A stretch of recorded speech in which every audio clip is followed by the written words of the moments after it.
Hello and welcome back to another episode of DF Direct Weekly. I'm John Linneman. I'm hosting this week, and this is episode 39 / week 47. I can't believe we've done 39 of these at this point. It's crazy. And of course, the man who makes it all possible is joining me today, and that is Rich Leadbetter. Hello there. I'd consider myself more of a sort of unenabling experience when it comes to these, but... Well, you know, it is what it is. Then I guess I should say the man who actually makes it possible, because he edits every one of these for us, is Audi Sorlie, and he's with us today as well. How's it going, John? I can certainly believe we've done 39 of these, because yes, I have edited every single one of them, and I feel it. But yeah, it's great to be back. That's good, yes. Alex Battaglia is out on assignment, if you will, working hard on swords and fairies and whatever else he has there. They're all ray traced and the video everyone's waiting for. I tried to make the transition easier, so I grew my hair slightly similar to Alex, so hopefully people don't react too strongly to it. Well, if I say ray tracing, and well, we'll get to that in a moment because there's ray tracing coming up. But anyway, let's start off with the first topic. Topic number 1 is Cerny's new Wired PS5 video. This one just popped up, I think, in the last day or so. It seems like Sony and Cerny and them have a nice little deal going on with Wired, based on the whole reveal of the PlayStation 5 in the first place. But he sat down again to sort of discuss, almost like a post-mortem, you would say, the specifics of developing the PlayStation 5. And it's kind of an interesting, if a little surface level video, but I don't know. What do you think, Rich? It's basically the roads to PlayStation 5 viewed from the perspective of having 1 year's worth of games to look at. Because all of the topic points, I mean, I couldn't find a single iota of new information in this whatsoever, which is kind of disappointing. But on the plus side, what you do get to see is all of those discussion points from the roads to PlayStation 5 actually exemplified with different games. And yeah, so, you know, there's some shout outs to some games that possibly haven't received the sort of mass commercial success that we would have wanted, like Returnal, which I guess was never designed as a mainstream game, but is absolutely terrific. And you could actually get to see some of the technologies and how they were deployed for that particular title. Lots of different examples in there. But yeah, you're right. Mark Cerny does have a kind of history with Wired magazine. And I suspect that this video, which initially I was looking for it when we were looking to put this direct together, I was looking for it on the PlayStation channel, but it actually is on the Wired channel. And I guess it is simply a question of audience, right? So I guess this is talking to a different audience, and it's okay to reference stuff that's already been referenced and to actually show games running. Yeah, pretty good stuff overall. I think there's one point in there which is kind of new and is interesting, which is that Mark's talking about 3 ages of gaming, gaming visuals specifically. He starts with 2D, moves into 3D, and then he talks about a third age, which is ray tracing, which, bearing in mind that it wasn't a huge focus in the roads to PlayStation 5 presentation, it was more of a focus this time around. And he was talking about how developers weren't asking for ray tracing hardware in PS5 because there was the idea that it simply wouldn't be performant enough. Which I'd say to some extent has been borne out and in other respects hasn't. But yeah, that was an interesting point. I don't know what you make of that. That part was kind of interesting, a little bit odd, I guess, somehow to me. I mean, of course, ray tracing is kind of where we're going with this, but I don't know. The thing that I took away more from it was him reiterating the points of, during development of the console, really focusing on what developers want and trying to ensure that the things that they do add are easy enough to implement that most developers will implement them. And I think this is borne out with the APIs for the storage specifically, because a lot of games are using this on PlayStation 5. In fact, I almost feel like it might be required at this point. I don't What do you think? Is it the case, Rich? I can't remember on that. I don't think it's required, because you still get games that run. Yeah, that's true. That run slow, relatively slow. You're tapping into the SSD as a hardware device, but you're not using the APIs. But yes, that's actually a really good point, where he was talking about games like Control, which are like half the size of the PS4 version, which is quite remarkable. But yes, that is a really interesting example of how it's what Sony does best, really, which is to create these APIs that offer easy access to a lot of performance. Yeah, and this is one area where I think Xbox Series X development seems to have lagged behind. Is it doesn't feel like as many developers as you would think are really taking full advantage of direct storage. And we know that the system is capable of this stuff, but it doesn't seem to be utilized as often as you would hope. Yeah, that was an interesting point, and we're seeing it borne out in cross-platform comparisons. I think the latest one was Elden Ring. Obviously, that's still beta, but it was like 6 seconds versus 12 seconds, which is kind of meaningful in a game where you die a lot. So, and I think, I think that the dream of the new consoles was instant loading, which even on PlayStation 5, I don't think we're quite there yet. I think on the first party stuff like Ratchet and whatnot, it is pretty much the dream, right? But third parties, even when they're tapping into these APIs, it's not quite there, but it is obviously a quantum leap over what we had before. Yeah, I mean, it's before, so I mean, the dream isn't exactly dead. Yeah, and I actually think what you're talking about there, John, in terms of the conversations that Sony has with developers, and I think Mark even talks about how some of them are actually quite difficult and brutal. I think they're actually necessary, and I think that's really key in many respects to the turning point between PlayStation 3 and PlayStation 4. I mean, we've been talking a lot about PS360 recently, John, for our other projects and in the DF After Dark, and those were dark days for developers and for end users as a consequence of that. And that if that is the key learning that Sony has taken away from it, then the results have just been galactically good, I think. This is kind of my takeaway a little bit from watching this video, because like Rich said, I don't think I found any substantially new information here. But it is interesting to see just how much both Microsoft and Sony have opened up about their hardware architecture. And it seems to be a little bit competitive in that sense, because, you guys certainly know that Microsoft opened the doors and showed you the Series X when back in March. And One X. And then now we have videos like this. You had that presentation from Cerny before the launch of PS5. I just kind of like this openness, and also this now kind of hindsight of how they got to where they are right now. So I do enjoy this transparency we get with these new consoles comparatively to, say, the PS3 era. It does kind of jive with, I mean, obviously we've been doing this for a while, but I do feel like Xbox One X specifically is the point where this sort of marketing and discussion point became acceptable within companies, right? Like, we always talked about it, and other YouTube folks and articles would write about it. But for a company to come out and present something like this, that was somewhat unusual up until, I think, Xbox One X. And you have to see it as a success, because of course you also have stuff like Steam Deck. You had a very transparent look at that as well when that was coming out. I mean, it's not fully out yet, but they've shown off a lot of it. And I guess the only one that doesn't really have this sense of transparency at the moment would be Nintendo. They never will. Yeah, I don't think you'll ever I get don't think that. they ever will. But I'd say that Microsoft still probably are the best at communicating this, because they kind of originated this sort of transparency. But it is cool to see. Cerny is very good at communicating. He has a very certain style, very soft-spoken. Man, I can very much appreciate that point. So I do enjoy seeing Cerny talk about any PS4 or 5.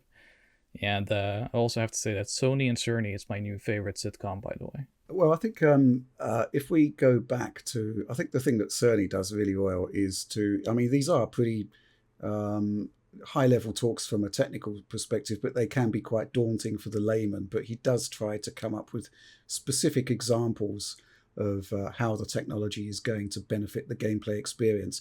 And talking about transparency, I mean, I was just suddenly thinking about the initial reveal of the cell processor, which was like super hardcore stuff, and like years before the machine actually came out. So that there was a certain level of transparency from Sony back in the day, but it was kind of just that was just big numbers being thrown around to sound impressive, though. Like, no one really yeah, there was 12 people on this earth that understood what they were talking about, 2 of which are in this podcast.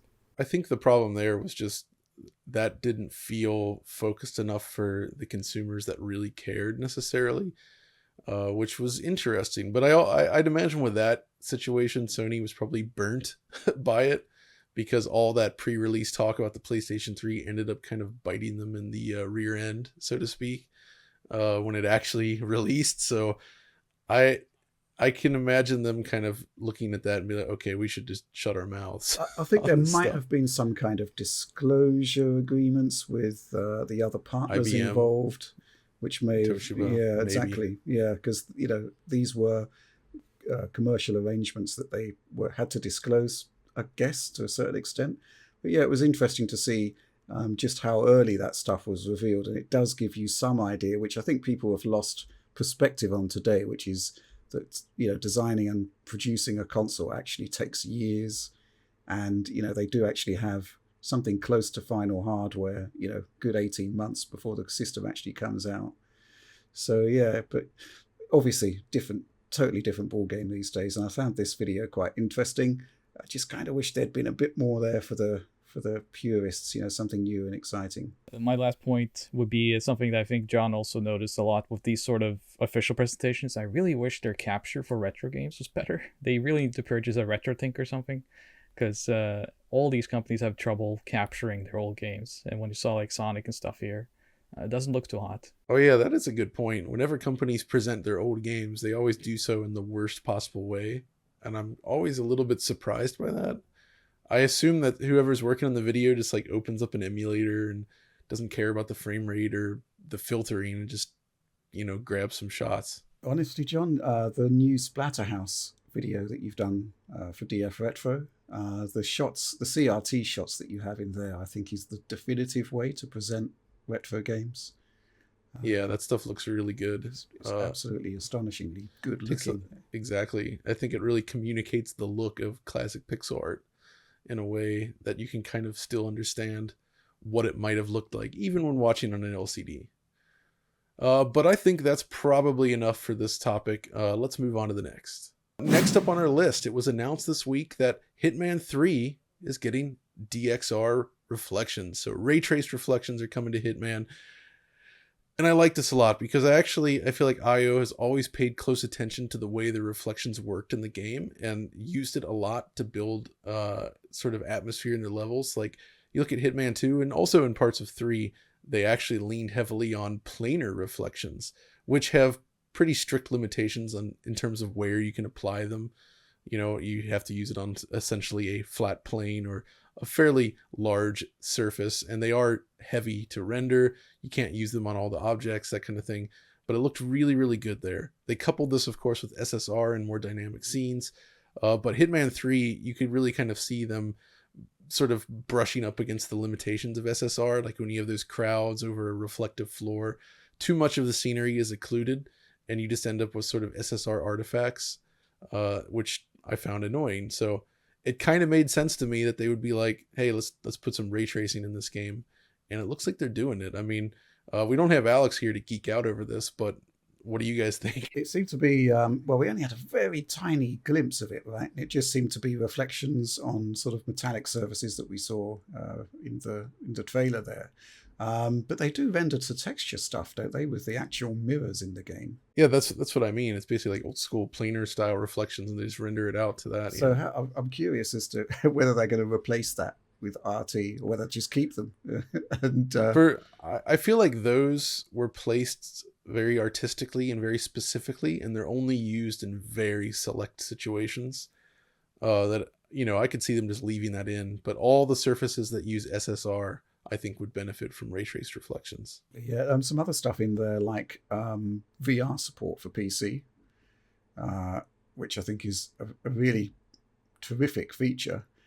And I'm kind of interested to see whether that's going to be the general trend going forward with PSVR 2 on PlayStation 5, which is to say that we're VR modes for these big AAA class experiences, because I'm still not sure the business case is being made for specific VR titles. And that's a shame because, as we've seen, I mean, the games that are designed from the ground up for VR are the ones that really sell what the technology can do. I mean, I still look back at Half-Life Alyx and Boneworks as two of my favorite examples of delivering an experience that doesn't work on just a normal monitor. I mean, modders have tried to make Half-Life Alyx work on a monitor, and so much of the experience is just destroyed. And Boneworks, like, there's no point in even trying because the whole thing it needs VR. But games like this, then you can get that extra immersion from being in VR for sure. But I don't think that they're going to be the kind of first class experiences you want. And I guess that's just born out of necessity, because the budget required to produce a game at that fidelity just for VR, which is a very limited user base, I don't think many people are willing to sort of fund that right now, and for good reason. There was something else in that trailer which looked curious to me. 50 million users. How? It hasn't sold 50 million copies, I think we can safely say. So I haven't seen it on Game Pass. Are you sure they're not talking about the Hitman 1, 2, and 3 combined? Maybe that might work. That's what I took from it. I think that's what they were trying to say there. But the point is, though, is that it seems like Hitman has become a huge success for IO Interactive in a way that I'm really encouraged to see, I suppose, because they're phenomenal games. We were playing Assassin's Creed 1 for a video coming up recently, and I was reminded of just how interesting in concept that game was, and how they were trying new ideas that hadn't really been done before. And then the series just went off in some other direction, which they never captured it. But Assassin's Creed feels like it was trying to be a larger version of what the newer Hitman games would become. I mean, classic Hitman was also like this, but it's more evolved in this current form. And I kind of felt like that's the direction Assassin's Creed could have gone in an alternate timeline, more towards that rather than, what we have now. We only saw a very small scene with RTX, but IO are kind of masters at set pieces, just scene composition. So you see these neon streets, and it creates a lot of atmosphere with these reflections. I'm very excited to see how it goes, and it makes me think that, like, for an eventual like James Bond game, that the atmosphere that someone like IO can create would just be amazing. That's right, they're doing the Bond game. Yeah, I would think that this kind of goes into a little bit of development towards that. VR stuff, it definitely feels like it's kind of like a mode being added on, which is usually the case when it comes in later like this. And while it does, Hitman has a very open-ended design, right? So for VR, it's a smart move. But when I was looking at the trailer, Hitman is all about like this elegance of assassination, and you're just seeing these jazz hands everywhere, like kind of nervously throwing knives and stuff.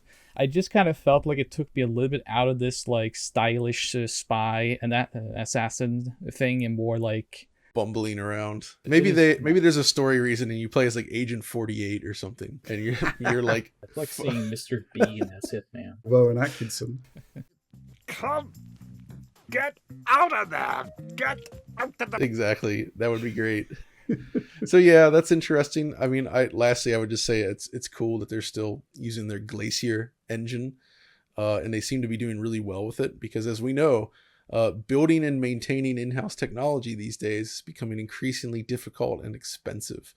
And I've heard stories of situations where an in-house engine, some of the engineers leave, and then suddenly there's nobody to really maintain and update it at that same level, and it starts to become a burden on the company, and development slows down, and you end up with so many problems. And then ultimately you just say, well, let's just do Unreal Engine.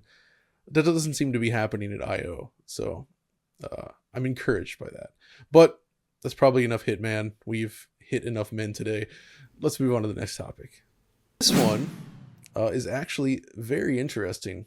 It went up this week. Microsoft essentially put up a virtual museum celebrating the 20th anniversary of the Xbox. And it's a 3D experience that runs within your web browser. It pulls data from your Xbox account optionally. But essentially, they've presented a series of dioramas for each of the Xbox consoles, a specific museum just for Halo, and then a museum based on your own Xbox Live profile. And I was kind of impressed with how much detail they put into this. Like the sort of dioramas for each machine sort of walks through the key events and the reveals for the system. It showcases key games. And they were even brave enough to fully address head on the red ring of death, which, hats off to them. I don't think you would see like Nintendo or Sony necessarily embracing one of their biggest, most expensive foibles. There was another one, John. There was another one. It was there was a tile for the when they acquired Beam. There was a tile for where they renamed it Mixer, and then there was a tile for when they shut Mixer down. Yes. That's right. So yeah, I mean, it was pretty brutal in many ways from Microsoft's perspective. The only tile I thought was missing was Chad Warden's 2007 reveal. Xbox 360, Xbox Circle. We ain't doing geometry. just want to play some games. But yeah, I agree. This museum was a bit of a treat, wasn't it? Yeah, I did think it was funny. If you look, so on the main screen, they actually show a 3D rendered version of each console. And for Xbox One, they use an Xbox One X. And then when you actually go into the Xbox One space, there's this real feeling that they're kind of trying to brush under the rug the early parts of the Xbox One and just like make everybody feel like Xbox One started with Xbox One S. And for good reason, because that was a very dark time in Microsoft history, I would say. The Matric years. I'm known for not caring much for what they did. They tried to take away physical media and pushed Kinect really hard. And thankfully... This leads us on to something, doesn't it, John? Which is that we just had this discussion before filming this direct. It turns out that you remember when Don Matvick said, if you want physical games, go buy an Xbox 360. Fortunately, we have a product for people who aren't able to get some form of connectivity. It's called Xbox 360. Right. So stick with 360. That's your message. If you don't, like it. If you have zero access to the internet, that is an offline device. I mean, seriously, when I read the blogs and thought about who's really the most impacted, there was a person who said, "Hey, I'm on a nuclear sub, and I don't even know what it means to be on a nuclear sub, but I've got to imagine that it's not easy to get an internet connection." And it turns out that Audi actually did that in 2013. You thought, this guy, he was onto something. I mean, why did they get rid of that guy? You guys were like going over like, oh, look at this stat and whatnot, and it was revealed that Richard's favorite game of all time is Dead or Alive 4. No, the demo, the demo, only the demo. Yeah, it was specifically because during the early 360 period, the way I would stress test capture units was to use the Dead or Alive 4 demo because it ran at 720p 60. It was very colourful, huge amount of movement. I think there was some anti-aliasing, but it was sparing. And essentially that was a nightmare for a video compressor and for stressing a hard disk. So I just leave that for like 5 hours at a time doing captures. You have like 4,000 hours in that demo alone. So yes, my most played game, according to this on Xbox 360, is the Dead or Alive 4 demo. My stats are also somewhat corrupted by this kind of stuff, but in a different way. Like for 2018 and 2019, my most played games are Roblox, because my son, of course, was using the Xbox downstairs and he played a lot of Roblox, and that just kind of adds up over time. So there's a lot of Roblox on there. And then last year it was Crysis Remastered. And I remember I did play it a lot, but I also just left the Xbox on for hours when I was doing comparisons. So, and I'm sure that's the case with other games as well. But essentially, with the job that we do, sometimes you just leave games running for such a long time. And I guess the system is counting this. And so you end up like, hey, your most played game is the one that you spent the most time doing capture and coverage and comparisons for. Yeah, I mean, the nature of things is that we need to share our accounts sometimes as well, which may explain some of the most played games of in my sort of lineup here. 2020, Hunt Showdown. Alex! Oh, yeah. Yeah. That must be him. Shadow the Tomb Raider 2019. I played it a bit for FPS Boost. It must be somebody else. But 2018, Assassin's Creed Odyssey. Well, how? That's clearly. No, I did not play. That's not me. No, you didn't cover Odyssey. And then 2017, Killer Instinct. That's, I barely touched that. So my 2017 was Forza Horizon 2, and that was probably accurate. I don't have stats. That's the problem I had, because I made my first Xbox Live account this year, as I got a Series X. So I'm very late to the Xbox train, so I could not partake in all this. Wait a minute. glory. So let's go back. I mean, here's the thing. Like 2013, Matrix says buy an Xbox 360, so you buy an Xbox 360, and then you don't set up a Live account. I did not. You don't need it. You really didn't need it on the 360. No, like it was. I didn't it was really a sign nice up to have, but unless I had to for any of these services back in the day. And Xbox, I was very late to it. I only got the original Xbox 2 years ago, and then loving it now. There's a lot of games I missed out on, but I played Xbox at my friend's place, so I just never had that connection to it. I think I sold you when I showed you Tao Fang, Fist of the Lotus, and Kakuto Chojin. Clearly, those two games. I actually like Kakuto Chojin. Yeah, which was pulled, right? Underrated game, and it was pulled because it had some sort of religious quote or like lyrics in one of the songs, I think. Yes, and the game sold poorly enough again, where there was some chant, I think. Oh yeah, which was part of a sound library. We should note. So it's not like that people found this, it was just part of the sound library, and then was later discovered that that should be pulled. What's cool here, again, it goes back into the transparency of Microsoft. They're young enough that I think they were able to document a lot of their, early history, and they actually made use of it here at this virtual museum.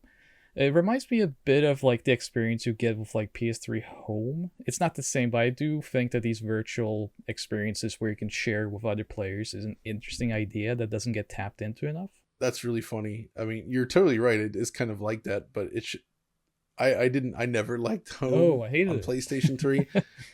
And there was a time where it felt like Sony wanted to make that the full user interface of the console. It was in the midst of like Second Life, right? It was when that started coming about. That was the tail end of this period of time when everybody felt that, computer interfaces should represent like real life spaces. And I really think that's where VR is going to head, by the way. I think that's kind of where that's going to occupy the space. Very possibly, and it kind of works there. But as far as flat computers, I mean, this is the same. Sony did it with Home, but Microsoft was there many years earlier with Microsoft Bob. So where they tried to integrate real life elements into the workspace, and nobody liked it. I think these experiences are very valuable. Microsoft did a real good job here. And recently, John, we did the VR experience for Tokyo Game Show, which also kind of goes into something like this. It's really cool to see that this is starting to take shape into something I can actually enjoy. I wish that this museum had VR support. That would actually be super cool. It would have been perfect for it. One other thing that came out of this was Microsoft put out the letter from '99 regarding their attempts to purchase Nintendo. I thought that was pretty crazy to see that little piece of history out there. I mean, what do you think of that, Audi? I think it's very clear from the answer and also from Microsoft's communication that Nintendo laughed them out the door.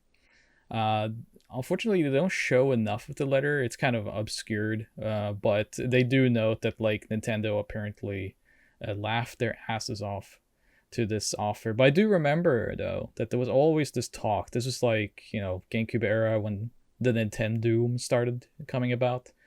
So I do remember that there was always rumors that Microsoft would purchase Nintendo. I always thought it was more realistic for them to buy Sega back then, which they had a very close relationship, but that didn't happen.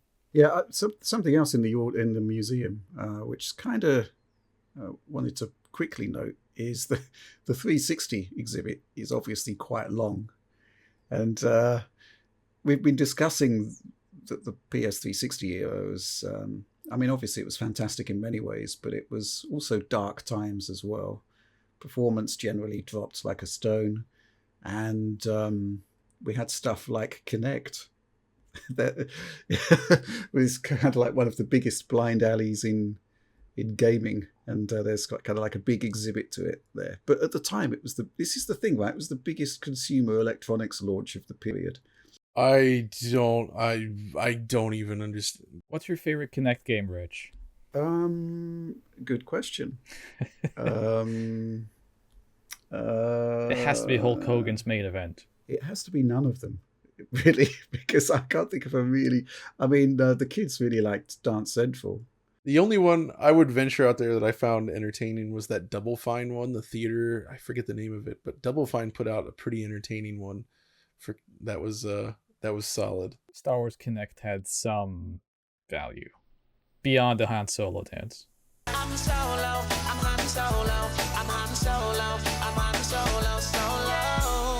No, it's not good. The best thing that came out of Kinect was seeing Itagaki at the show wearing that white poncho in the crowd. Yeah, I was at that event. Yeah, and I bet he had earphones in listening to Aerosmith with a tear running down his eye at that. But man, I feel like Itagaki himself should have been a bigger part of this Xbox museum, because he and his studio at Team Ninja, I mean, they were so important to the early days of Xbox. I mean, what they did on that system was incredible. Like they were one of the few Japanese developers to come out there and execute like a perfect technical and gameplay vision on there, really like pushing the hardware as far as they could, but also like delivering a really exceptional set of gaming experiences, especially Ninja Gaiden. So yeah, Kinect. We should probably leave Kinect in the past where it belongs, and let's just pretend that never happened. It was just a stepping stone on the way to modern VR, I suppose. One day I have a very good Kinect E3 story to share, but we'll do that for our Kinect presentation, DF Retro. I think we all have Kinect stories to share. Probably. But, Indeed. Not today. Well, actually, the next topic I guess we could quickly mention, is also Xbox related.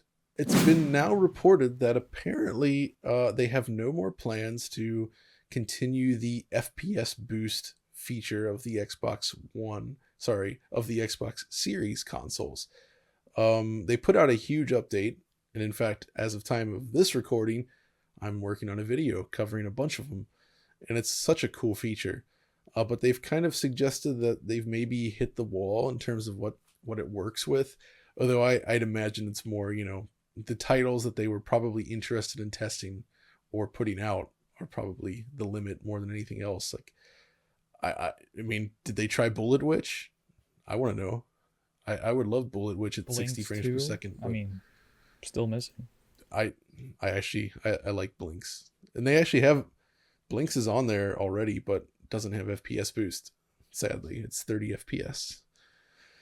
So yeah, I mean, I don't know. What do you think, Rich? Do you think that they've really hit the wall on this, or do you think there's still room to grow, or maybe we'll see it when Xbox Series X XX comes out? Series double X. Well, based on that trajectory, I'm really looking forward to Series Triple X. Oh, but anyway, this is Jason Ronald, Xbox Beard Guy. And the quote here, I'm just looking at, it's my favorite Xbox site, purexbox.com. Favorite in that the name, the URL just suggests no contamination of any other console in this content. It's pure Xbox. Anyway, the quote, I'll say right now, with the existing technique that we have with FPS Boost, we've tried plenty more than the 130 titles, and in some cases the vast majority of the game works great, but then we find a game-breaking bug 80% of the way through. Now here's the thing, this did actually happen, right? Shadow of the Tomb Raider got FPS Boost. Awesome. Unfortunately, it introduced a bug that made it impossible to finish the game, and what actually happened there was that a departing engineer at Square Enix is leaving. His sort of goodbye present was to actually introduce 60 FPS support, not just to the Xbox versions, but to the PlayStation as well. And but yeah, that got through, and Jason Ronald here seems to be suggesting that these games aren't actually passing validation, and that's why we're not getting them anymore.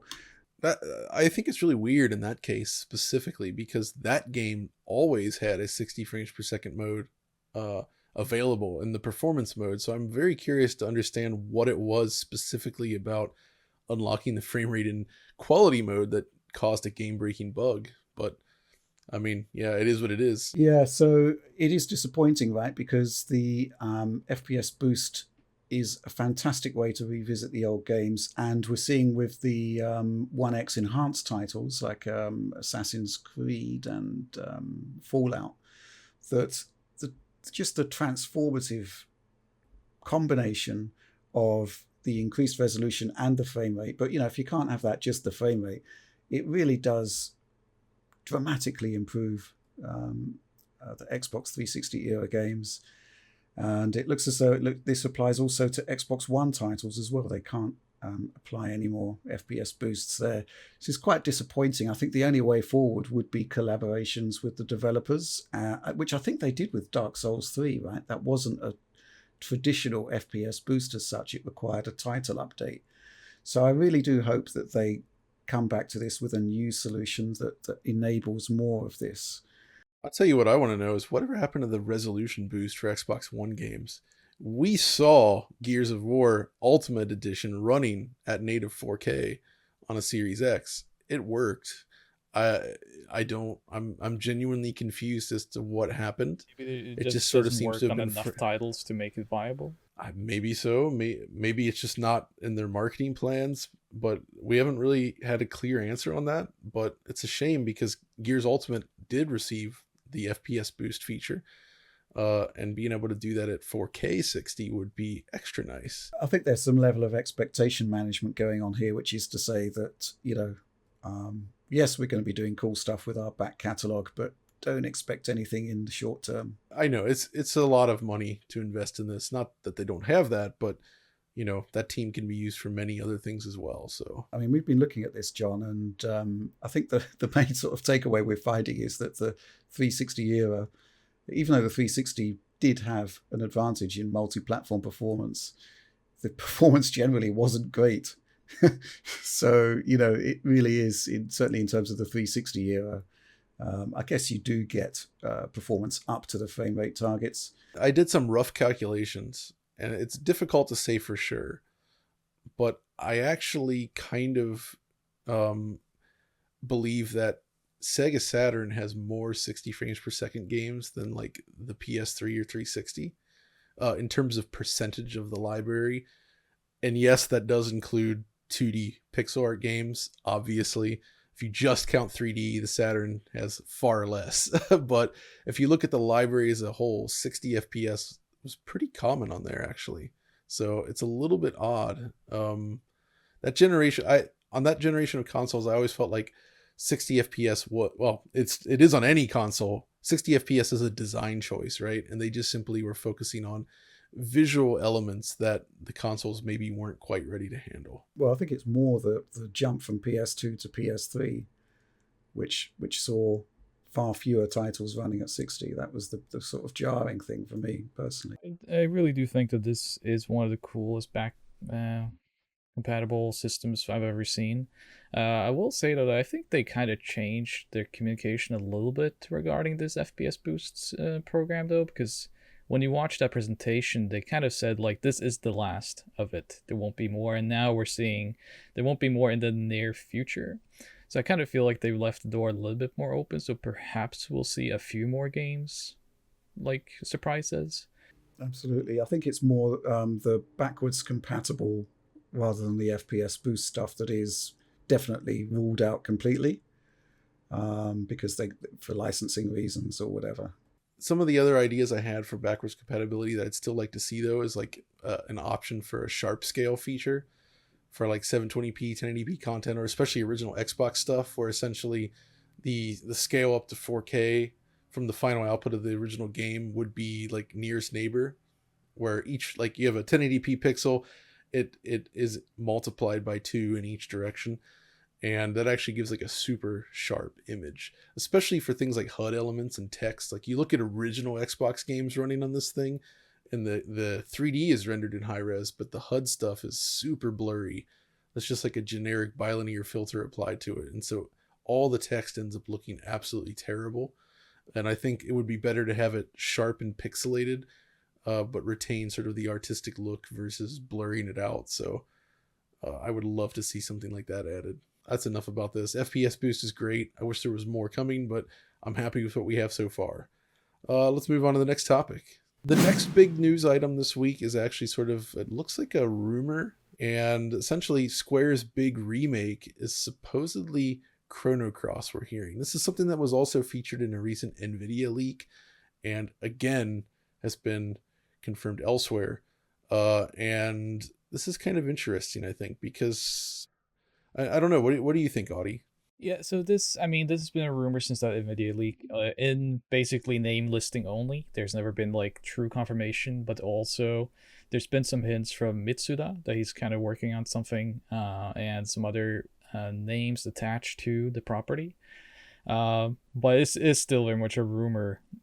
So my thoughts on it is basically then, when you look at Square Enix's kind of remakes as of late, I don't know what the expectation should be from the audience in terms of, is this then, because Chrono Cross is a game that uses, pre-rendered backgrounds and things like this. So is it then very similar to their Final Fantasy IX update as of recently?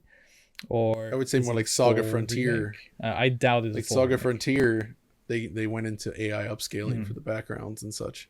And I guess that's the question, right? Is whether it's that or the full remake. I will say, though, that when you look at things like DuckStation and when you look at AI upscaling, Chrono Cross is something that works very well with this. And actually, you can have some very fantastic results in emulation already.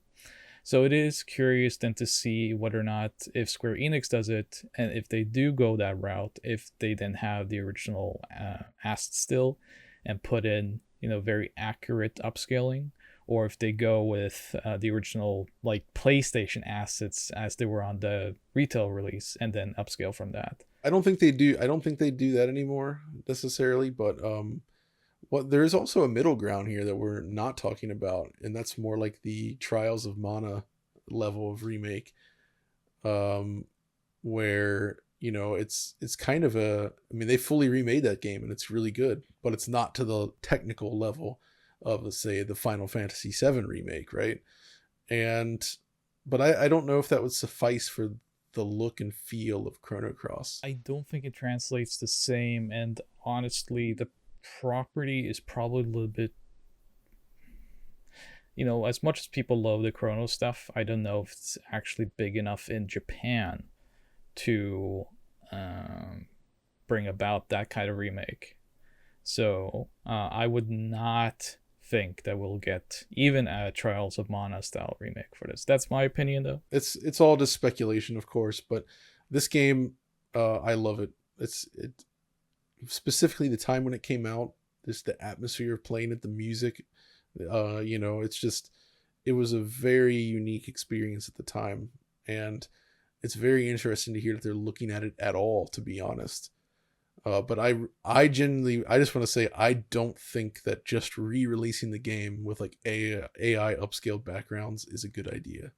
It's hard to say, though, because the original is hard to get now. It is expensive. People generally don't play PlayStation 1 games on original hardware like we do. It is a significant title in their library, especially for the US fans.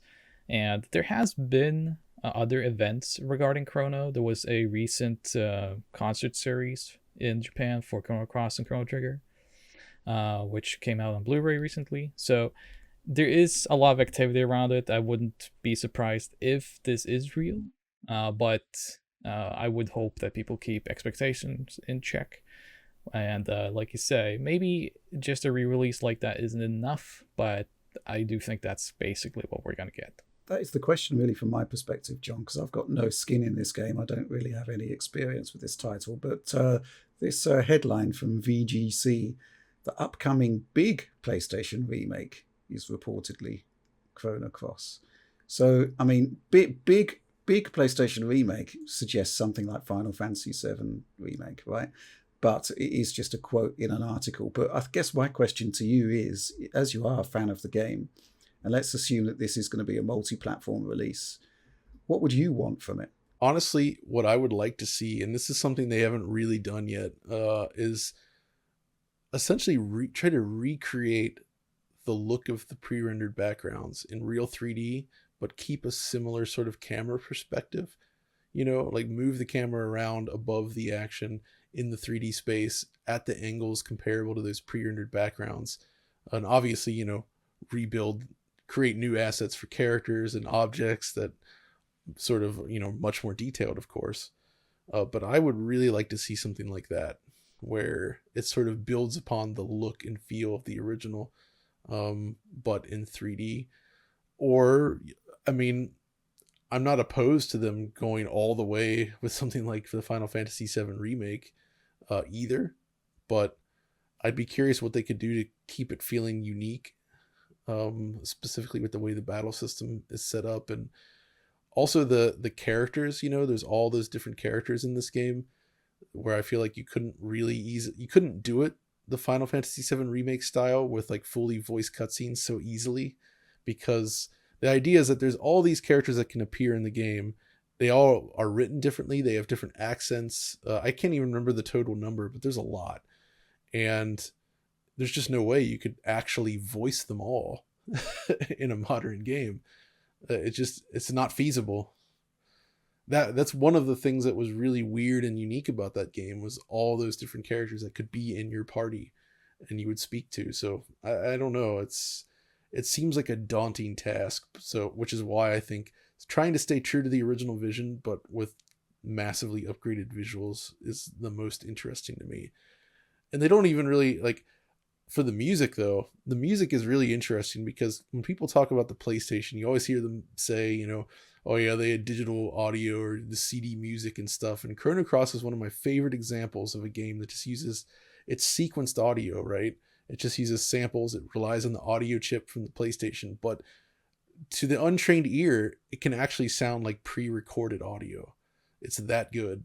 And I think it really showcases what was really possible on that system, and also highlights why Nintendo made such a huge error with the N64 not having a sound chip, because you did not need the space of a CD-ROM to get music that sounded just unbelievably good. So it's not the limitation there. So I do think that the legacy of Chrono Cross also is like, and this is my personal opinion, but I think the music is better than the actual game in this case. I'm a huge fan of Trigger.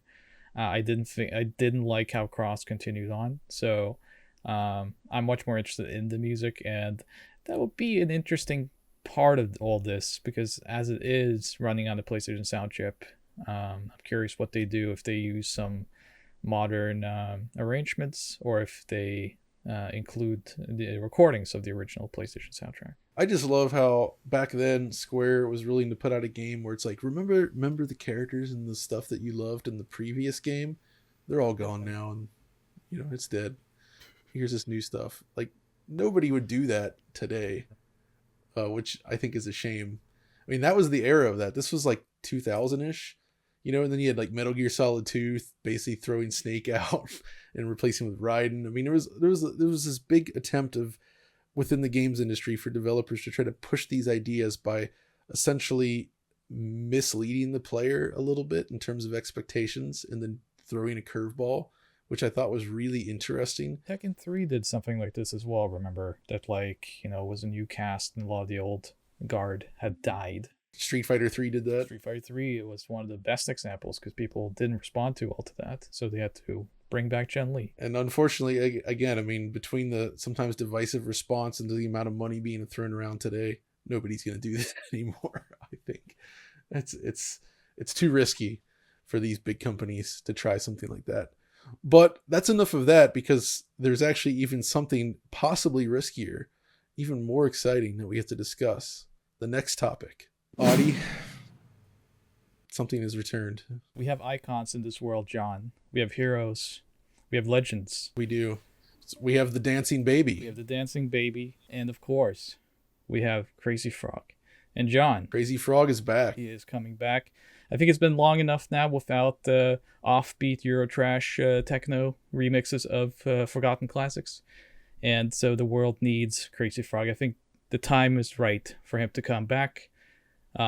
This news doesn't really list anything about potential video games. We do know, of course, from DF Direct history that Crazy Frog had 2 video games, Crazy Frog Racer and Crazy Frog Racer 2, which I proudly own. So I couldn't be more excited. This is why I'm on the panel today. I'm speechless at the news. I'm just happy for the world right now. We need good news, and this is the news we needed. But I'm curious, Rich, what do you think of this? So this week, actually, I wanted to talk about 2 things that are not necessarily, well, at least one thing that's not actually a video yet, but may eventually become one, as well as an upcoming stream that I guess would have already happened. No, it'll be happening next week.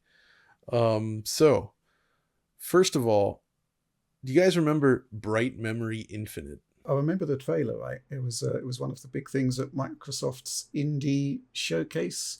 No, it wasn't just indie. Right, okay. This was the first time they had that big gameplay reveal presentation for Xbox Series X, and they opened the show, I believe, with Bright Memory Infinite, which seemed to be sort of a sequel to something called Bright Memory, which was famously developed by like one guy who relied heavily on, assets created elsewhere and sort of integrated them into the game. And there's a whole thing around that, but needless to say, it was actually successful enough that it sounds like he got a lot of funding from that and put together sort of a team to work on Bright Memory Infinite, which is sort of a longer, more involved take on what he was trying to do with the original. And it's out now on the PC, not Xbox Series X yet, but it is apparently coming. And I've played it, and I kind of wanted to talk about it because although it's relatively brief, it's a really neat action game that tries to do so. I essentially it combines first-person shooting with Devil May Cry, I would say, is kind of an apt way to describe it. Essentially, you have on the tab key, you have a sword. I think it's just on the tab. I can't remember the controls on the top of my head, but essentially you have your gun, of course, but you can also bring out a sword, which allows you to parry attacks, block attacks. You can also slice enemies with your sword, or if you hold the sword button, you actually push them up in the air, Devil May Cry style. So you kind of slice them up into the sky, blast them from above, slash them with the sword from there. And a lot of the battles involve sort of pattern recognition and positioning, where you have a guy running at you with a sword, you've got to dodge at the right time, get around his back, slice him with your sword, or shoot him with the gun. It's all stuff that we've seen in action games before, but I can't think of a game that really blended these 2 genres quite like this, and I'm really fascinated by what they're doing here for that reason. They also have a cool grappling hook as well in there. So essentially you're running through these beautiful Unreal Engine 4 built environments, facing off against enemies in all these different scenarios. And it's just, I really liked this combination of swordplay and guns, and also the inclusion of like actual boss battles, like facing off against a guy in an arena and life bar pops up on screen and you're just like dueling with him, like dodging around, jumping, slicing, shooting when you can, watching his patterns, dodging his shots. It's cool stuff. And so, it's something I think we will probably talk about when it does come to the consoles. I would have done something now already if we had more time, but alas, it's a busy time of the year.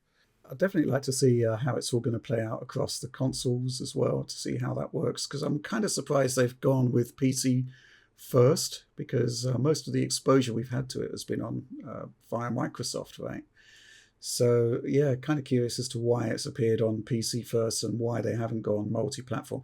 Isn't it Game Pass as well? It's going to be on Game Pass. I think it might be. Possibly sure. That's why. It does. Sure. It does have some nice PC features though. It supports DLSS and it has ray tracing. So, at the higher settings, it's reasonably demanding, but I was still always getting in the 80 to 100 frames per second sort of performance with everything kind of cranked up. And it looked great, felt responsive. My only complaint is that just the way they do character rendering, like the skin, it feels like it's missing subsurface scattering in a way. So you have these like really detailed skin textures that aren't lit properly. So it looks a little grimy, but you only see that during some of the cutscenes. Otherwise, it looks way better than you would expect from a game developed by such a small studio. And it really showcases what's feasible with Unreal Engine, even with a small team. Do we have any idea when it's coming out on Xbox? That's a good question. Maybe I assume sometime early next year. And if it's anything like, so on the PC version, if you had the original Bright Memory, you actually just get Bright Memory Infinite for free. And I think it's going to be like that on Xbox, because Bright Memory is also available on Xbox Series X or Series in general. And I think you might get that upgrade as well. So I do remember when I looked at it on Series X that all of the PC settings were available on it.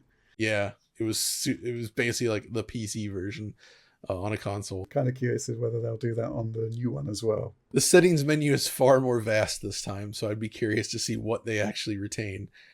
But I guess we'll find out. But either way, it's cool to see sort of an Asian developed first person shooter sort of bring inspirations from other genres into the space. And it really got me thinking about the potential for other games in this area rather than just going after the typical military or sci-fi kind of themes. It's really unique. So I hope it comes cool to Games stuff. Pass. Yeah. Okay, Alex, you really okay. The next one though, and this one is something both of us will be looking at, the Evercade Versus. Keep an eye out for that. We actually have a stream coming up next week with one of the main engineers on the project, specifically for the new stuff for the Versus. So the Versus is essentially the consoleized version of the Evercade handheld that I looked at, I guess it was last year, which is a cool little device. And I like to support this kind of stuff when possible, because it's a small UK company essentially trying to build their own console platform with physical games in cartridge form. And it's mostly emulation focused, but they're bringing in stuff from so many different platforms, including actual computers and now like the arcade. And what's interesting about, this console itself is just, I couldn't believe how slick and polished the whole front end system is and the way the cartridge system works. It's super, super cool in that regard. So, it's not meant to compete with obviously like the PS5 or the Switch or anything like that. It's its own thing. It's much lower priced, but it's cool. And, we kind of set this up, and I think Audi and I will jump on next week sometime and sit down and talk about what it took to sort of rewrite a lot of this emulation for a somewhat underpowered SoC. Yeah, I'm really excited about this. We had it for a while now. We've been playing through with the Versus and its library, and I really have to commend them already just on the presentation, because front ends and stuff is something that I worked on in the past as well, and I just love a good presentation. It does so much to a console, because you say here that there are classic games on it, but it's very important to note as well that they do give a platform to newer retro games from like Mega Cat Studios and people like this. So it's a really cool platform. It has 2 cartridge slots, by the way, which at first just kind of seems like superfluous, but then you're like, yeah, it's so convenient because it fills up the screen. That you have a lot of games on 2 cartridges. Because each card has multiple games on it usually. So it's just a really fun product. It's really excited about that stream. I've been wanting to do something with this for a month now. This is interoperable, right? So the Versus runs the same. It's the same internal SoC. Same exact cartridges. Just you can swap them between. I think there's a slight hardware difference that we'll try to get into then, but they do run the same games. So, which is cool. So you can basically build a low cost physical cartridge library on these new little systems, which totally, it's a fun little thing, and it's cool to see these games. Some of these games get other cartridge releases, so definitely check that out.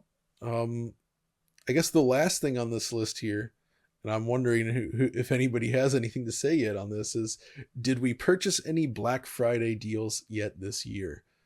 I haven't done any Black Friday shopping just yet, but I will certainly be checking it out to see if there's any good deals. And I think we can usually find that on Deals Foundry, if I'm not mistaken, Rich. Absolutely, yeah. Will takes care of that deal at Deals Foundry on Twitter, and he does a good job every year. Deals Foundry USA for the USA people.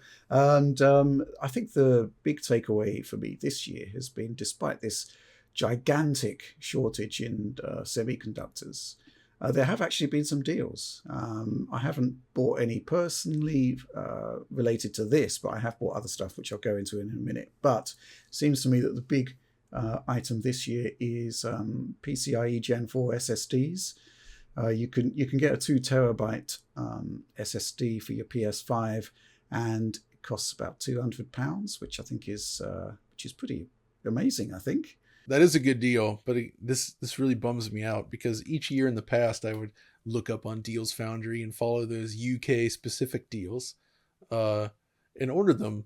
And now that the whole Brexit thing came into effect, it has made shipping anything from the UK prohibitively slow and expensive. So anything you save on an item there, it is lost once it goes through customs here, and you essentially pay for like half the cost of the item.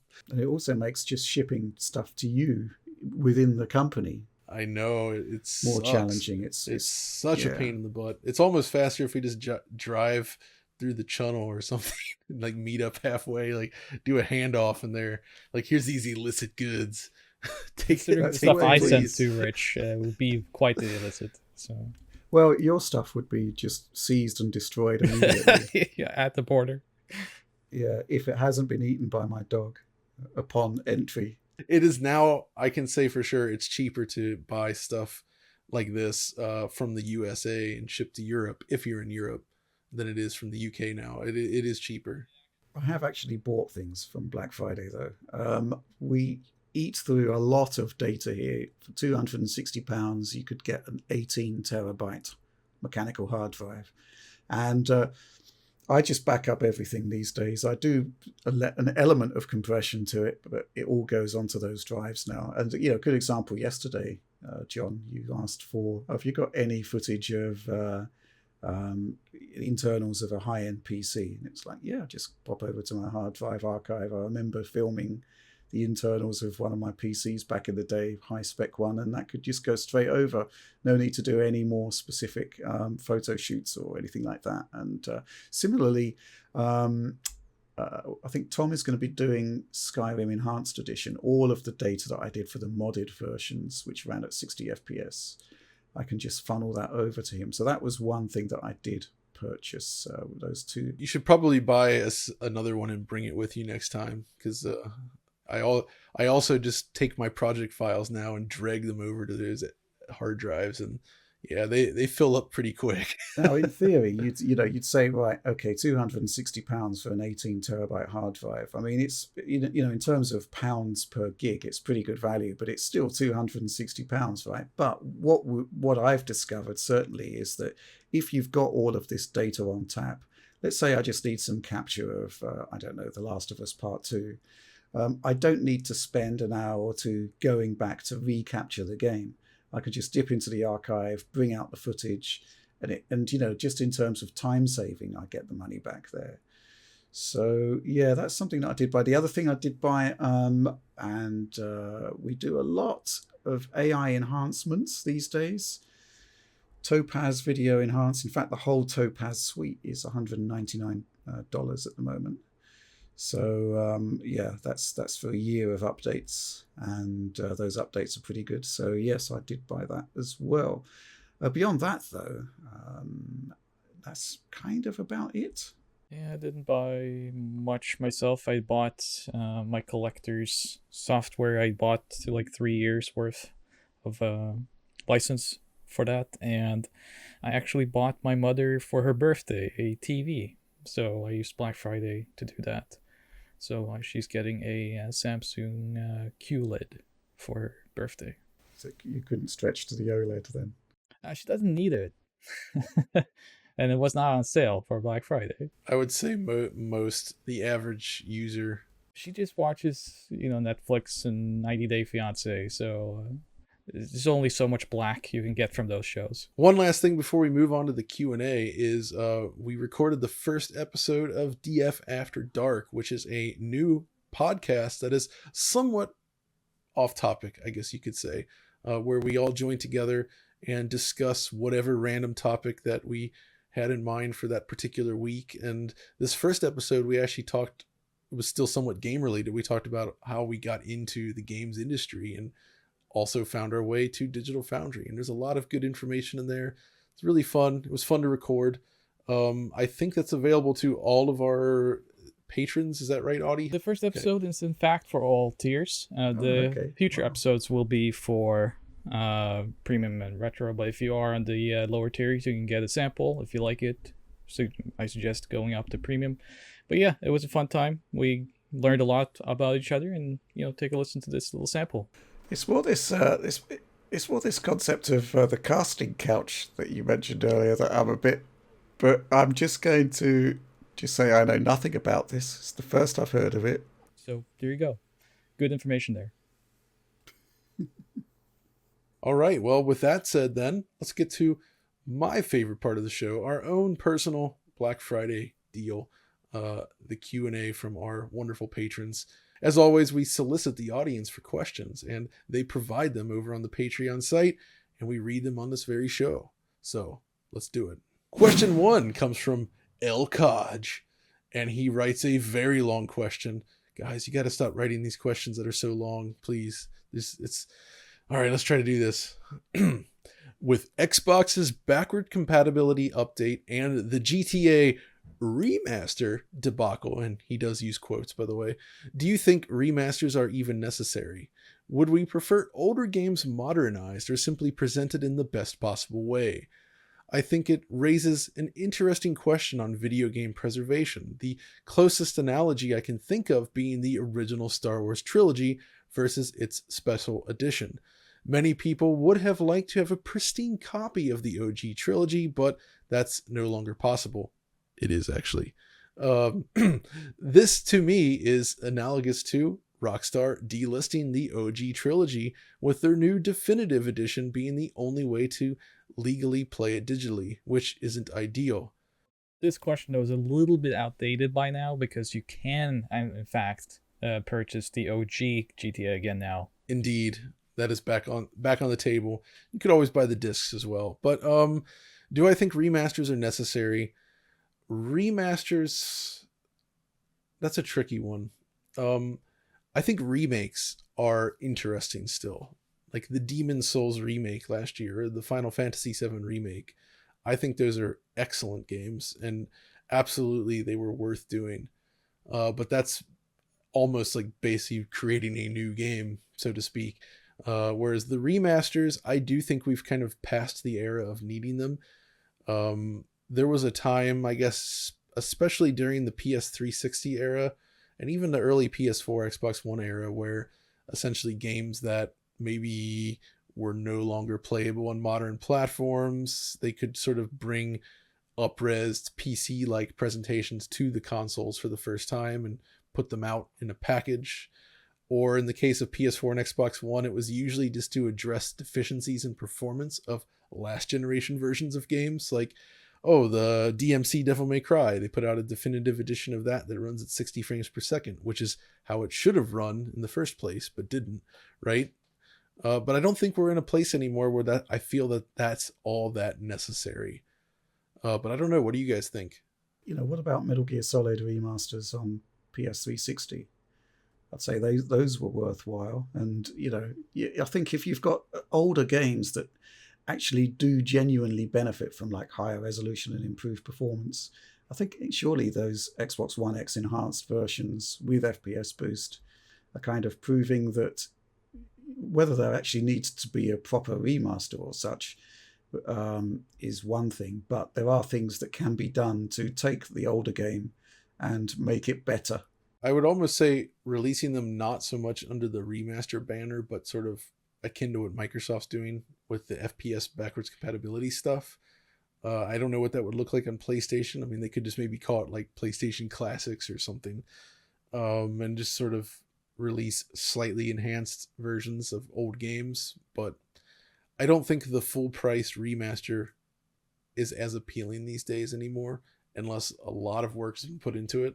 I think that's ultimately the question here, is whether or not, like, games released under the like remastered banner for full price or whatever is kind of viable now with what Microsoft especially has done. And I'd say that, like, when you look at something like Sonic Generations, it's like, it's such a perfect example of, that looking better than ever. And you don't need a full re-release of that anymore now, I think. We'll see with your video when it comes out, if that's true or not. But yeah, I do think from Sony's perspective, though, that as they don't have that same type of backwards compatibility, that there are still a lot of games that could benefit from remasters, especially PS3 era, which I think struggled the most. So there's still viability to it, but less so thanks to the work of Microsoft's backwards compatibility.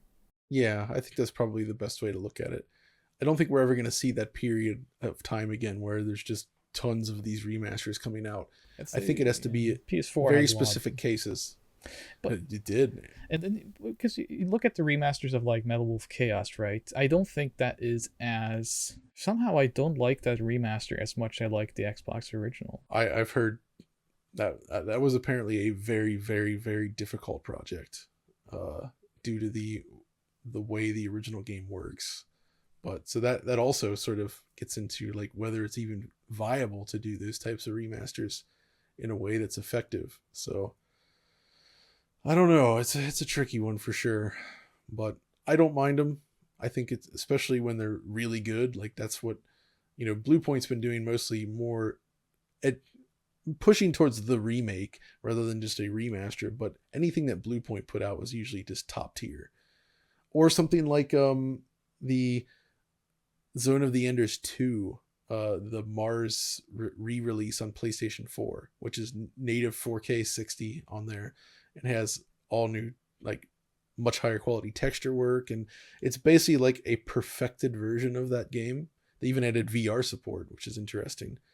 I think if you're gonna do a release, it needs to be something like that, where it's this perfectly polished version of a classic game where every single rough edge that existed in its original form has been completely smoothed off, and it feels like a really compelling, complete Criterion edition of a game, if you will. I think that is perfectly viable. When it comes to actual remakes, much like movies, I find that I always want a more personal and different take on the source rather than just straight up remakes. I find it much more interesting to see what people with different sensibilities can do to the source. So in that case, those I think definitely have a lot of viability, as long as they're not carbon copies. I think it's much more interesting to see what, how they interpret the source material. Indeed. All right, but let's move on to the next question from Brian Seals. He says, "Greetings, gentlemen. I've been patiently waiting for the release of the Steam Deck and Digital Foundry's inevitable hands-on coverage. I can't help but wonder if the device will represent the pinnacle of what's possible in the handheld gaming space, and if there's any further room for advancement. In your opinions, will reduced power draw and battery limitations prevent the production of a more powerful portable device? Richard." It's never going to be the pinnacle, right? That kind of suggests that technology will not advance, which is a remarkable conceit. So yeah, basically, if we're just talking about performance and power draw and batteries, there's advances happening in all of those areas, right? So I don't see that as being a problem at all. We've got, I think that's basically a 7nm chip. The new Macs are already on 5nm. There's 3nm coming. There's going to be power and performance improvements with those processes. Similarly, batteries are going to get better, not to the same degree. So no, I think that there's also another question here, which is essentially, what do you want from a handheld? Because it's not just about the SoC. The Switch has sort of demonstrated that power isn't the be all and end all. A lot of it is down to concept. A lot of it is down to implementation. A lot of it's down to, just a good development environment for developers and, a good user experience in the front end, stuff like that. So no way is it going to be the pinnacle, but it's certainly going to be interesting, and I'm really looking forward to taking a look at it. But I kind of see it as Valve testing the water with a Gen 1 device. Here is the first proper handheld PC, but it's not going to be the last. Valve has also allowed developers to kind of be quite open about how the Steam Deck works and how different games run on it. So, you can already kind of see a little bit of the potential that is there. But as you said, Rich, it's all about the concept of the game. Different games need different types of screen real estate, and it's not the end all be all for PC gaming, obviously, to have a handheld device like this. So it will very much depend on the type of game you prefer playing and, how you prefer playing it. I mean, another thing, just to quickly point out, is, the display isn't, from what we've seen so far, it's adequate, but it's not great. I mean, you would want to have an OLED screen in there. You would want variable refresh rate. Those would be an immeasurable help to the gameplay experience in a handheld. HDR. HDR. It doesn't deliver that. I mean, obviously it's a different price point, but you look at the screens in the latest iPhone models, 120 hertz, surprisingly bright HDR support, OLED panels, that looks incredible. That's the kind of screen technology I'd love to see in the Steam Deck, but again, I assume it just comes down to price considerations at that point, where it seems like they've really tried hard to find a balance between something that's potent but still reasonably affordable, and pushing anything else further would just dramatically increase the price and possibly torpedo the future of the project. So it's probably, like you say, Rich, it's a Gen 1 product, and I hope that it will continue, because Valve has done plenty of Gen 1 products that have not had a follow-up, but they've also followed some things up. So let's see what happens here. I think you just made a new but word, project, a combination of product and project. It's actually that's pretty good, right? Because I was thinking project, but then it's also a product, so it's like a project. I like it. All right. Anyway, next question from Mubar. With Intel's XeSS or XeSS, or I forget how you say that, being somewhat GPU agnostic, do you have any thoughts on the technology being implemented in PlayStation 5 and Series game consoles, assuming it delivers on its promises? That is an interesting topic, and I wonder if they have the hardware necessary to deliver what they're trying to do with that. I don't know. What do you make of that, Rich? Yeah, this kind of ties into a secondary question from Kevin Dixon here, talking about how DLSS is such an important thing. It's really revolutionizing what could be done in real-time graphics. And if the ultimate endpoint is that everything is going to be upscaled using AI. And the reason why Intel's XeSS is important is because it's the first step in democratizing that technology from being not just NVIDIA proprietary. And that is a really important step. Now, the question is, can it run on PlayStation 5 and Series consoles?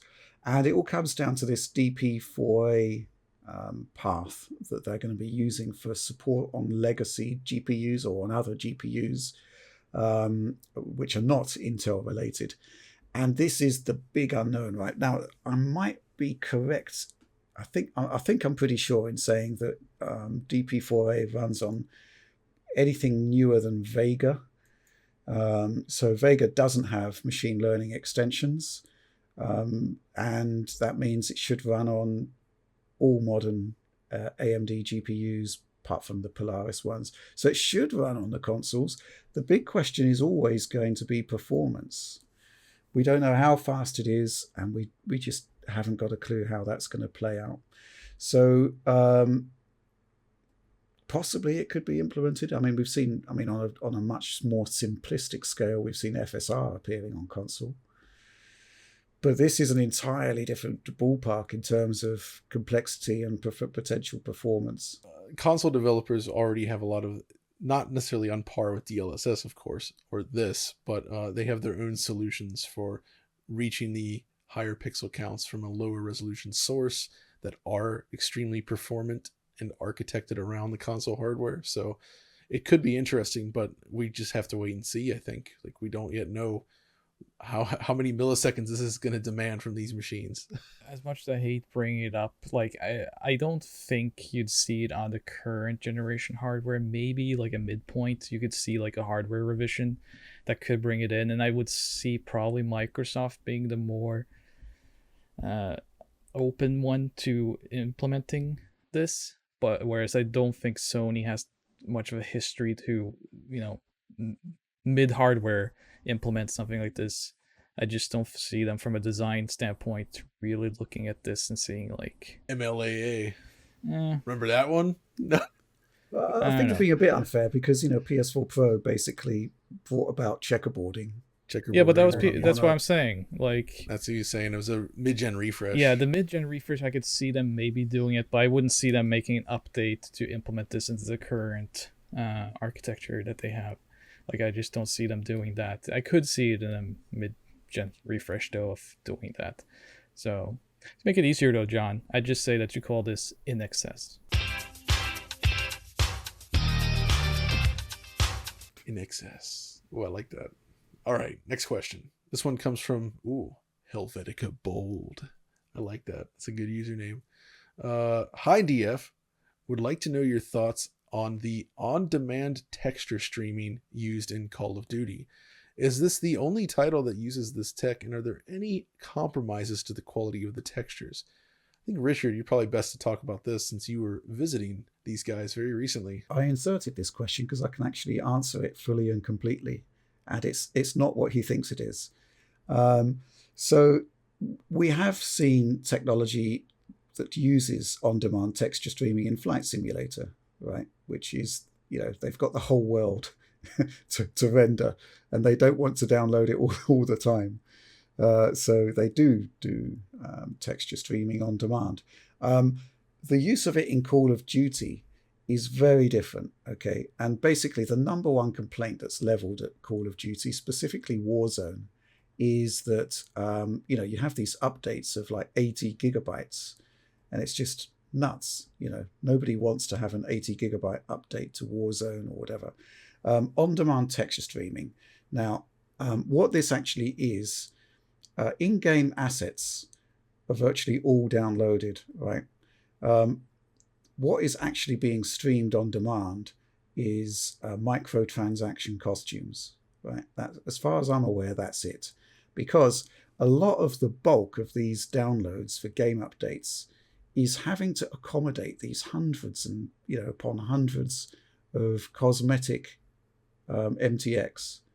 And why should everybody have to download all of those textures when the chances of those textures appearing in any given multiplayer game are actually quite slight?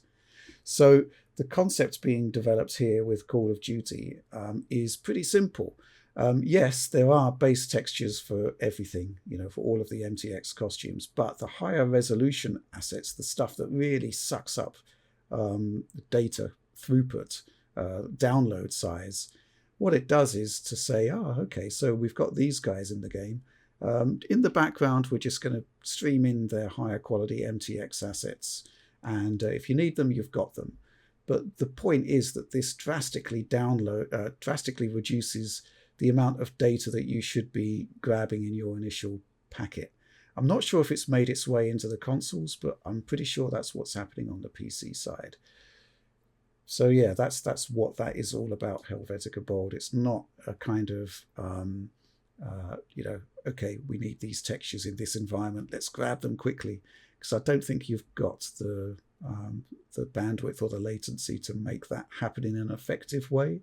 But certainly for MTX costumes, which you may or may not even see in any given game. You probably would see them in Vanguard, I suspect, but the chances in like Warzone, where you're not going to be seeing all 100 players, but that MTX data does need to be there. So that's kind of how that works. So yeah. Cool. All right. A very concise answer there, Rich. Love it. Let's move on to the next one with Sven Dahlen. He asks or comments, I am personally not fond of open world games, nor am I, brother. However, I have come to like wide linear games in addition to linear games. Wide linear is the middle ground, and it could make financial sense for developers and publishers to move in this direction. What are your opinions on this? I also think it would be interesting if you could compare the hardware and game engine challenges and requirements for different types of games. Now, Sven, I've talked about wide linear for a long time, and this is exactly one of my favorite approaches to games. You could see it in games like Crysis, in Deus Ex, in Metal Gear as well, and many others, where essentially you have a starting point, and then you have an ending point, but then you have this somewhat large and open, usually, sort of level that allows you to take your own approach, right? Like Crysis is the poster child of this, of course, where, you need to get up to that ship in the first level of Crysis, but you've got this huge open beach and all these fortifications and enemy in places everywhere. It's awesome. And you can just kind of do what you want there. But you still need to reach the end. And I feel like it really allows the mechanics to shine in some interesting ways and just results in some of the most exciting combat encounters, because you still get that level of polish you expect from a more tightly scripted game, but there's still enough freedom there. But there's purpose to that freedom. And I think that's what a lot of open world games kind of miss these days. They've kind of lost the plot, in that you spend so much time just moving between icons. You're just running forward, and what happens along the way is ultimately like unimportant to the overall experience of the game.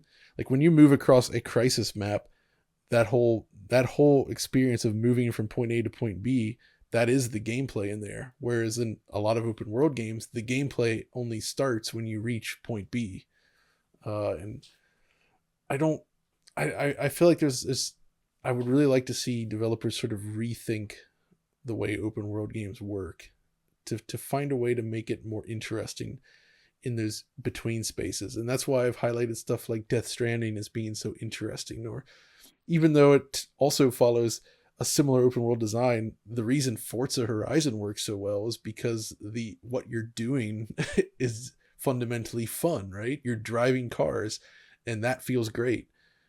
So even though you're still basically checking off races on a checklist by visiting icons on a map, you're doing so like you're always doing something fun rather than just running around holding up on the analog stick. I mean, I don't know. Do you guys have any specific thoughts or feelings on this? It's a rich topic. I can't really discuss it all here, but maybe a video like he says would be a good idea someday. I mean, I love open-ended linearity. I think that like games, much like anything else, needs direction, and people interacting with any element needs to have purpose of their interactivity with it. So like that's one of the reasons why I don't really play open world games, is that I feel like I'm just marking off a checklist with no real purpose other than fulfilling meandering tasks to like fill out my experience for no reason. So I come from the old guard of like really loving something like Shenmue, right, which technically has a world. It's not open, it's very directed, but it gives me an open-endedness to it, which I enjoy. Like I have a lot of purpose in what I do in my everyday tasks in that game. So yeah, I don't really enjoy where games have gone with the open world designs. I think it's, like you say, it's a lot of icons, there's a lot of checklists, but there's not a lot of purpose. I think this probably is the result of this push to make games longer. There's always this weird focus on the game's got to be longer and longer and long play times. But the longer the playtime, the more difficult it is to create the game, right? So developers are essentially tasked with finding ways to fill out an experience to make it as long as possible in a way that's realistic for them, developmentally speaking. Like you couldn't do a game with the attention to design of like a Deus Ex game at the scale of the latest Assassin's Creed game and make it always as interesting as Deus Ex, throughout. The sheer scale of time and money needed to make that happen is beyond what's feasible. I actually think that's what CD Projekt Red was trying to do with Cyberpunk, and they got there in some ways and fell short in many others. And I think it's just because that task of trying to do that is so gargantuan. And instead, you look at what Ubisoft does. They found ways to create systems to essentially generate cheap content, if you will, where they just rely on the core mechanics to, it's like, okay, well, you just go here and you do this little thing and collect something or engage in a little scuffle. Nothing that interesting, but it takes time for the player, which adds to the overall playtime. I really would like to see a focus on bringing down the playtimes, or at least shrinking the size of these maps. We don't need worlds as big as they have been in some of these games, I think. I think this is a design sort of decision, rather than saying, right, okay, open world games aren't good, let's do wide linear instead. You couldn't do a wide linear Forza Horizon 5. You couldn't do you could do a wide linear Spider-Man game, but I don't think actually, it's good. Rich, I would argue you could do a wide linear Forza Horizon, and it was done with Need for Speed Hot Pursuit 2009 or 2010 from Criterion, which had an actual open world you could drive around, but it was ultimately very narrow, and it was basically like they connected all the tracks together. And that, I think, was a perfect example of exactly what we're talking about. And it worked. Isn't that kind of what Forza Horizon does anyway? A wide open world with tracks incorporated with it. Need for Speed, you can't just drive off the road and drive everywhere, right? It's actual tracks, like a standard arcade racing game style tracks that are just happen to be connected. That's what it is. That's kind of the difference. Okay, well, I kind of think you should be able to drive wherever you want to go. I agree. I like what they do in Forza Horizon. That's no problem. So I think it is basically a case of design sensibilities and good design, right? Because I don't. It's actually been quite interesting, hasn't it, John? Because we've both recently played Assassin's Creed 1 on Xbox 360, and it's just a lot more interesting to me than the new ones. Because it's it actually does try to kind of make it more digestible, right? What you're doing, even though AC1 is actually the prototype of Assassin's Creed games. It's got a lot of bizarre things in it. It's got a lot of limitations in terms of mission types and what you actually do. But I just find the way that it's just a whole setting. The fact it's just more sort of generally interesting than what they're doing in the new ones. They were trying to find their footing, trying to figure out what they could do. And essentially, I feel like they didn't build upon what they did in Assassin's Creed 1.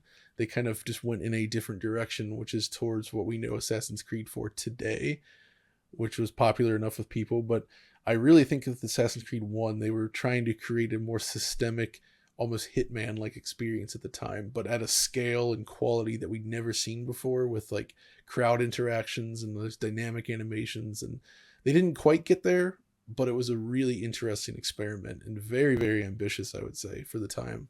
Yeah, but I just think it's down to good design, really, and not padding, as you say, John. That's kind of the problem that we've got at the moment.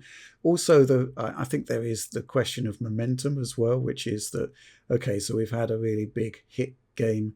What should we do for our next one? Oh, let's make it open world.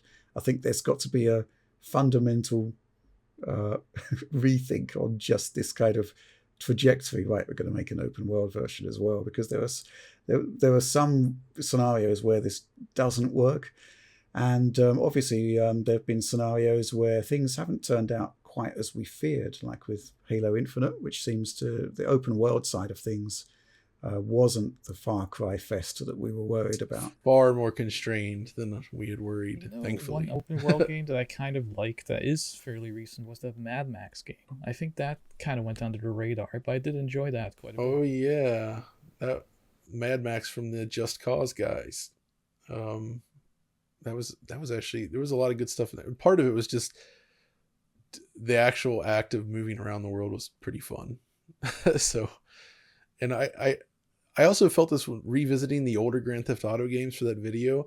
like the city in GTA 3 is actually tiny, and that makes it possible to get from one end of the map to the other. It doesn't take that much time. And this is where I think the breakdown happened, because in GTA 3, you get an icon on the map. You have to go there for a mission. And there's two things that are different about the way it is in GTA 3 versus, like, say, Assassin's Creed. First of all, Assassin's Creed always tells you where to go. You're not lost. You just say, okay, this is the direction. And then two, the actual time it takes to reach that destination is very, very long in many cases, and you're not doing much on the way. GTA 3 City, it doesn't tell you how to get to your waypoint, right? You'll see it on the little map thing, but there's, in its original form at least, there's no line drawn. There's no indicators saying turn at this street. You actually have to look at the environment. You look at the city, you have to learn the layout. And because it's somewhat constrained, you can actually sort of learn that layout pretty easily, right? You recognize those corners, you recognize those intersections, you get to know it. And that's satisfying for the player. And then even if you have to go across the map, it doesn't take so long that you actually end up getting bored, and you actually have fun driving through the traffic and finding your way. And all of these things help sort of engage the player to learn and enjoy the environment in the city. And I think that's what captivated people a lot with Grand Theft Auto there. That John, is missed in a lot of these. I think we need to just do a DF After Dark or something on open world. Yeah, you're right. We should stop for now. I like this topic. Yeah, I love it. Let's do a sit down on this. Next one from Flo G. Hey there, I remember John mentioning that the studio behind The Tourist, Shinen Multimedia, are from the demo scene. Did you ever cover the demo scene or are planning on covering it? I would love to hear more about this and Shinen's involvement. I find the studio and their work quite fascinating, and some context would be appreciated. Have a good one. I would like to do something like that at some point. I don't think I have the chops to actually just cover the demo scene as a whole. It's such a deep hole to go down, and I'm not experienced enough in that area to do that. Well, I couldn't do it justice. John, that's where I can come in a little bit, because I know a lot of people from the demo scene back in the day on the Amiga. Dr. Chaos and Purple Motion. I worked with them quite a lot in my career.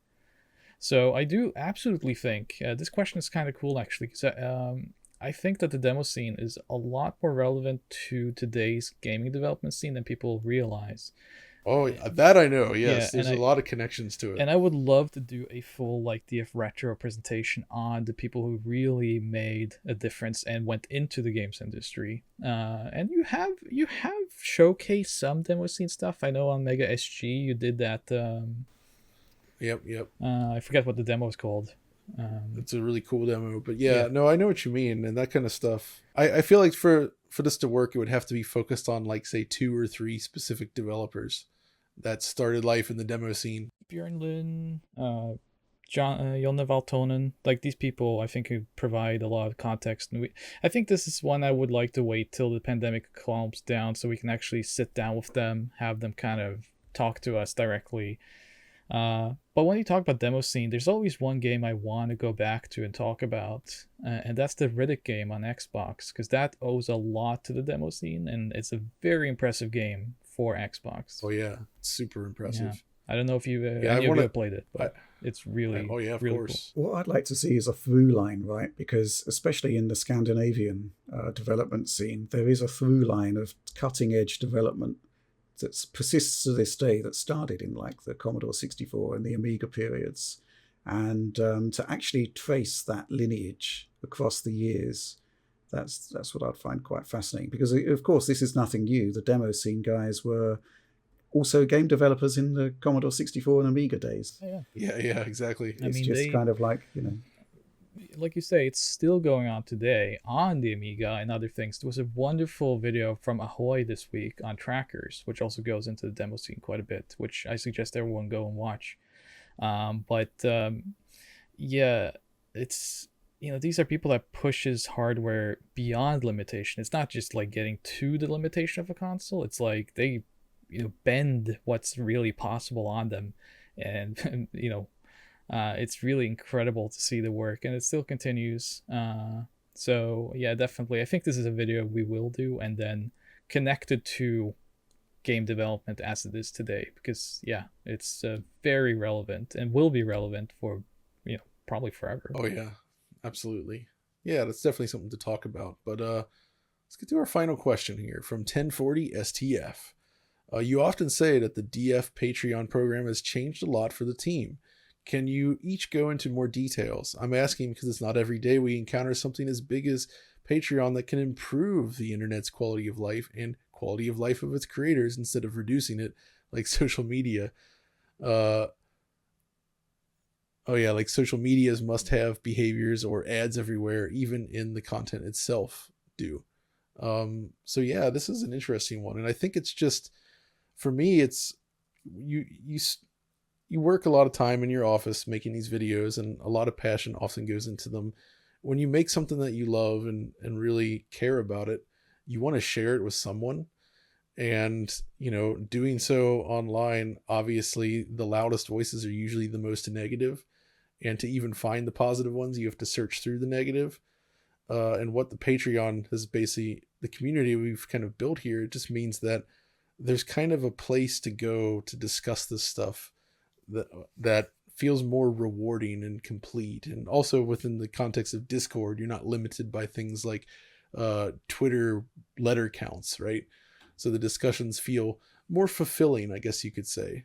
And I just found that really enjoyable and fun. And it's just, it's kind of allowed me to, I don't post on forums anymore, for instance, and instead enjoy stuff like this. So yeah, to add to that, John, there's just a phenomenal community that we're building, which I highly recommend you get involved with.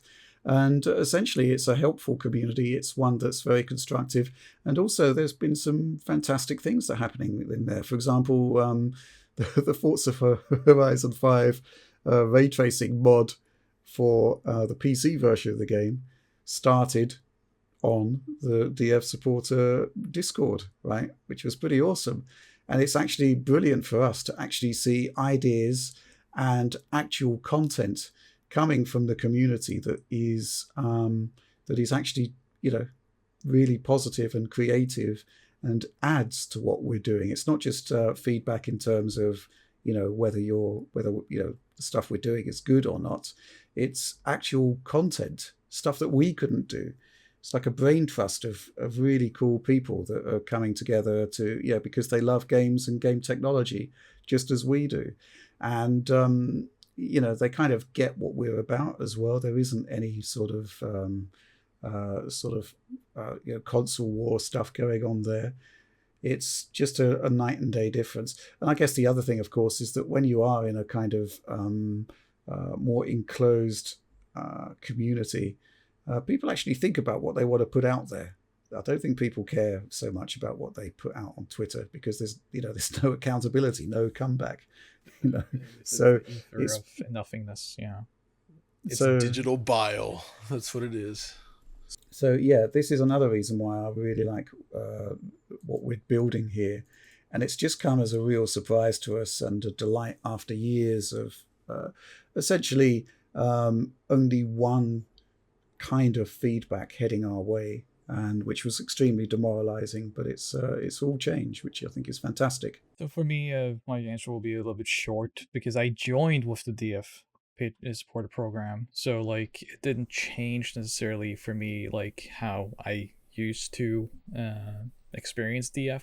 I was just a contributor and guest, but as someone that helped launch it, I will say that it was very rewarding to see multiple things. For one, I mentioned this on DF After Dark as well, that I really wanted this Patreon to be an ability to showcase the actual talent that is on display. It's not just a matter of consolidating a community in a sense, but it's also getting people to experience the friends that I see on the team, because we have John's passion for DF Retro. I really want to give DF Retro a ability to be viable financially and large production scale wise with a Patreon program. As much as Rich and me poke at each other with sticks, Rich is probably the best boss you could ask for in the industry. So it was very important for me to kind of just see the kind of friendship that we harbor within the team and have that communicated in a natural way to our most loyal fans.